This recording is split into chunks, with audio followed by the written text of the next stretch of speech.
हिमालय की पर्वतमालाओं के नीचे एक छोटा सा गांव था। इस गांव में लोग सरल और ईमानदार जीवन जीते थे।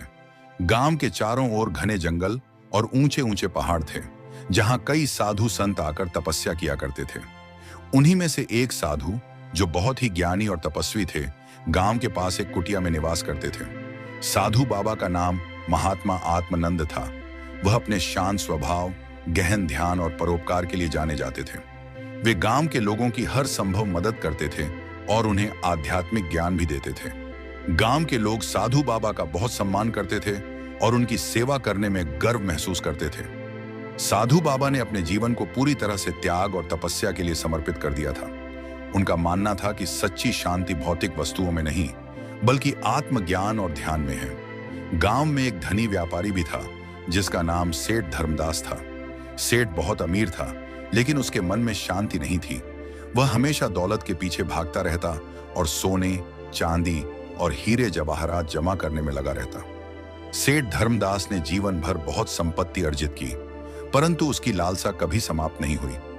उसे हमेशा यह चिंता रहती थी कि वह और अधिक धन कैसे कमा सके।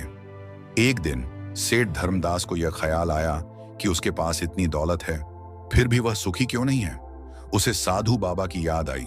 उसने सोचा, साधु बाबा तो कुछ भी नहीं रखते, फिर भी वे हमेशा प्रसन्न और शांत रहते हैं। मुझे उनसे मिलकर पूछना चाहिए कि असली शांति कैसे प्राप्त की जा सकती है। अगली सुबह सेठ धर्मदास साधु बाबा के आश्रम पहुंचा। साधु बाबा अपने शिष्यों के साथ ध्यान में बैठे थे।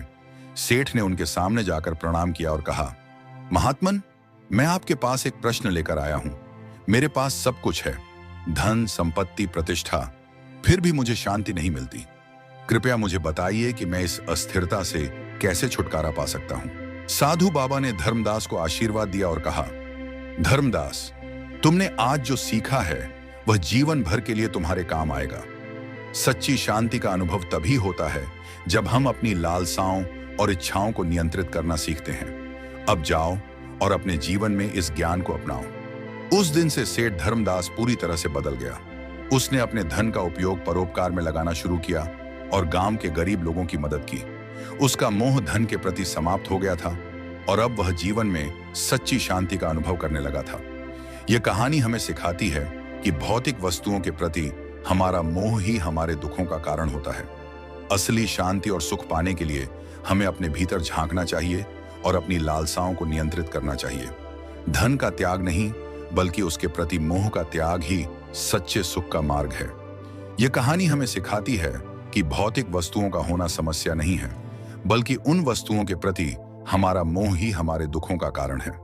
असली शांति और सुख पाने के लिए हमें अपने भीतर झांकना चाहिए और अपनी इच्छाओं को नियंत्रित करना सीखना चाहिए। धन का त्याग जरूरी नहीं है, बल्कि उसके प्रति मोह का त्याग ही सच्चे सुख का मार्ग है।